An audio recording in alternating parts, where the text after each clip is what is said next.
गोकर्णाचे झाड तुमच्या घराजवळ असेल तर या गोष्टी घडतातच. ही एक अशी वनस्पती आहे जी केवळ आपल्या घराचं सौंदर्य वाढत नाही तर आध्यात्मिक, वास्तुशास्त्रीय आणि आरोग्याच्या दृष्टिकोनातून आपल्या आयुष्यात सकारात्मक बदल घडवते. पण प्रश्न असा आहे की गोकर्ण फूल हे पांढरे आणि निळे घरात गोकर्ण लावल्याने नेमके कोणते चमत्कार घडतात? त्याचे आध्यात्मिक फायदे काय? चला तर जाणून घेऊया. सर्वप्रथम गोकर्ण फुलाबद्दल थोडक्यात समजून घेऊया, ज्याला संस्कृतमध्ये अपराजिता किंवा विष्णुकांता असे म्हणतात. ही एक सुंदर बेल आहे. ज्या वनस्पतीला इंग्रजीत बटरफ्लाय पी किंवा ब्ल्यू पी असेही म्हणतात. गोकर्णाची फुले गायीच्या कानासारखी दिसतात. ही फुलं काही ठिकाणी निळी, पांढरी किंवा गुलाबी रंगातही आढळतात. वास्तुशास्त्रीय दृष्टिकोनातून निळ्या आणि पांढऱ्या फुलाचा विशेष महत्त्व आहे. विशेषतः पावसाळ्यात तिला फुलांचा बहर येतो. ही वेल तुमच्या घराच्या बाल्कनीत किंवा बागेत लावता येऊ शकते, पण तिचा धार्मिक आणि आध्यात्मिक शिवाय औषधीही महत्त्व आहे. गोकर्णाचा वेल आपल्या घरात असेल तर कोणत्या आध्यात्मिक चमत्कार करतात? बेल आपल्या घरात असेल तर कोणते आध्यात्मिक चमत्कार करतात बघूया. गोकर्ण फुलाची झाड घरात लावण्याची अनेक आध्यात्मिक आणि वास्तुशास्त्रीय फायदे आहेत. हिंदू धर्म आणि वास्तुशास्त्रात या वनस्पतीला विशेष स्थान आहे. त्यापैकी पहिला महत्त्वाचा कारण म्हणजे यामुळे सकारात्मक ऋषींचा संचार होतो. वास्तुशास्त्रानुसार गोकर्ण वेल घरात लावल्याने नकारात्मक ऊर्जा दूर होते आणि सकारात्मक ऊर्जेचा संचार होतो. घरात लावल्याने नकारात्मक ऊर्जा दूर होते आणि सकारात्मक तुळशीचा संचार घरात होतो.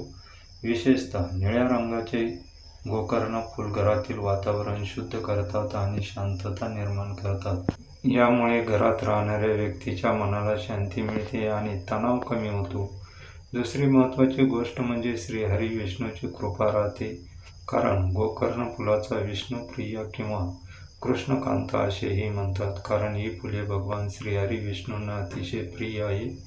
धार्मिक श्रद्धेनुसार निळ्या गोकर्ण फुलाची भगवान विष्णू आणि माता लक्ष्मीची पूजा केल्यास घरात धन, वैभव आणि समृद्धी येते असंही म्हणतात.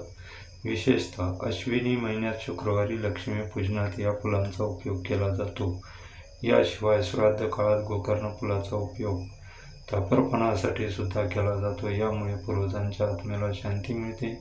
तिसरी महत्त्वाची गोष्ट म्हणजे यामुळे आपल्या कुंडलीतील शनिदेवाची दशा शांत होते.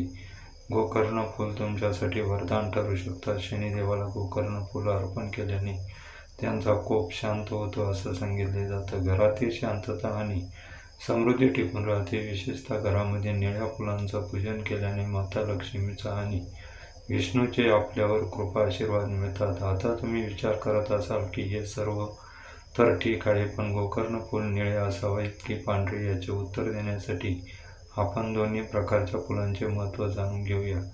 गोकर्ण फूल हे प्रामुख्याने निळ्या आणि पांढऱ्या रंगांमध्ये आढळतात. दोन्हीही रंगाचे धार्मिक आणि आध्यात्मिक महत्त्व आहे. कारण निळ्या गोकर्ण फुलाचा विष्णुप्रिय म्हणतात, कारण ही फुलं भगवान विष्णूंना अत्यंत प्रिय आहेत. हिंदू धर्मातील फुलांचा उपयोग सुद्धा विष्णुपूजा, लक्ष्मीपूजा आणि शनी देवाच्या पूजेत केला जातो. निळ्या रंगाचे फूल हे सकारात्मक आणि शांतीचे प्रतीक मानले जाते. वास्तुशास्त्रानुसार निळ्या गोकर्णाचा वेल घराच्या उत्तर दिशेला लावली तर यामुळे घरात सुख समृद्धी टिकून राहते आणि नकारात्मक ऊर्जा दूर होते. निळ्या रंगाचे फूल धनलक्ष्मीला आकर्षित करते आणि आर्थिक परिस्थिती सुधारते. शिवाय निळ्या गोकर्ण फुलांनी पूजा केल्यास घरातील सकारात्मक वातावरण निर्माण होते, ज्यामुळे घरामध्ये शांती आणि स्थिरता येते. विशेषतः जर तुम्ही तणावग्रस्त असाल किंवा घरात कलह असेल तर निळ्या गोकर्णाच्या फुलांचा उपयोग करणे फायदेशीर ठरू शकतात. आता बघूया पांढरी गोकर्ण फुलं. पांढरी गोकर्ण फुलांचा उपयोग हा सौंदर्य आणि औषधी काड्यांसाठी केला जातो. ही फुलं शांतता आणि पवित्रतेचे प्रतीक मानले जाते. काही ठिकाणी पांढऱ्या फुलांचा उपयोग दुर्गा देवीच्या पूजेत केला जातो, तर पांढरी गोकर्ण फुलांचा उपयोग घरात शांतता आणि सौम्यता निर्माण करण्यासाठीही होत असतो. या फुलांची देवांची पूजा केल्याने शुभ मानले जातात. पांढऱ्या फुलांचा रंग मनाला शांती देतो आणि आध्यात्मिक जागरूकता वाढवतो असे सांगितले जातात. हे झाले वास्तुशास्त्रीय फायदे. पांढऱ्या फुलांचा उपयोग ध्यान आणि योग साधण्यासाठी केला जातो आणि मन शांत होते, आध्यात्मिक प्रगती होते. याशिवाय पांढऱ्या फुलांचा उपयोग त्वचेच्या सौंदर्यासाठी होतो. आता तुम्ही विचार करत असाल, निळी की पांढरी फुले? जर तुम्हाला आर्थिक समृद्धी, देवी लक्ष्मीची कृपा आणि सकारात्मकता ऊर्जा हवी असेल तर निळी गोकर्ण फुले निवडा. ही फुले वास्तुशास्त्र आणि धार्मिक दृष्टिकोनातून आध्यात्मिक प्रभावी मानली जातात. जर तुम्ही आध्यात्मिक शांती, मानसिक स्थिरता यावर लक्ष केंद्रित करणार असाल तर पांढरे गोकर्ण निवडा, जे तुमच्यासाठी योग्य ठरेल. म्हणजेच दोन्हीही फुलांना आपापले महत्त्व आहे. वास्तुशास्त्रानुसार गोकर्ण फुलाचे आध्यात्मिक फायदे बरोबरच अनेक औषधी फायदेही आहेत, जे आपल्या आयुष्यात सकारात्मक बदल घडवून आणू शकतात. गोकर्ण फुलं, पान, शेंगा आणि मुळांचा आयुर्वेदिक उपयोग केला जातो. यामुळे रोगप्रतिकारक शक्ती वाढते असेही म्हणतात. त्यासाठी गोकर्ण फुलांचा चहा किंवा काढा प्यावा असं सांगितलं जातं. यामुळे सर्दी, खोकला आणि ताप यांसारख्या समस्यांवर मात करता येते. याशिवाय गोकर्ण फुलाचा उपयोग त्वचारोग, कुष्ठरोग बरे करण्यासाठी पण केला जातो. याशिवाय हा फुले ब्युटी प्रॉडक्ट सहित रंगासाठीही वापरली जातात.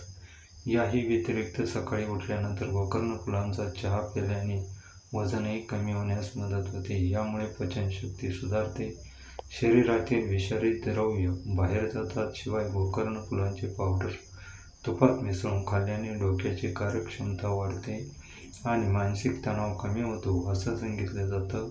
या औषधी फायद्यामुळे गोकर्ण फुलं एवढं आध्यात्मिकतेचं नाही तर औषधीच्या दृष्टिकोनातून हे एक वरदान ठरतं. वैज्ञानिक दृष्ट्या कोणत्याही प्रकारे उपयोग करण्याआधी आपण तज्ज्ञांचा सल्ला नक्कीच घ्यावा. आता तुम्ही विचार करत असाल की गोकर्ण फुलाचे इतके फायदे आहे, घरामध्ये झाडे लावावीत की नाही? वास्तुशास्त्रानुसार निळ्या गोकर्ण फुलाचा वेल उत्तर दिशेला लावावा. पांढऱ्या गोकर्ण फुलांचा वेल पूर्व किंवा ईशान्य दिशेला लावावा. या दिशेला लावणं शुभ मानले जाते. शिवाय गुरुवार किंवा शुक्रवारी या शुभ मुहूर्तावर गोकर्ण फुलाची लागवड करणे शुभ मानले जाते.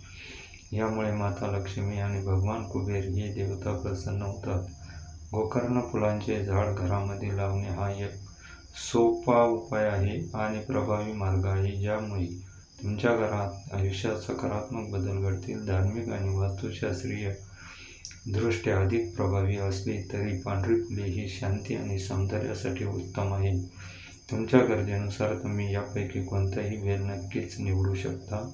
तुम्हाला गोकर्ण फुलाचे हे फायदे कसे वाटले? तुमच्या या गोकर्णाचा वेल आहे का नाही? तर तो कोणत्या रंगाचा आहे हे आम्हाला कमेंट बॉक्समध्ये नक्की कळवा. आजचा हा व्हिडिओ आवडला तर एक व्हिडिओला लाईक नक्की करा आणि चॅनलवर नवीन असाल तर चॅनलला सबस्क्राईब करा आणि हा व्हिडिओ आपल्या मित्रांना, आजूबाजूला शेअर नक्की करा. पहिल्यांदा तुम्हा सर्वांचे मनापासून धन्यवाद. श्री स्वामी समर्थ.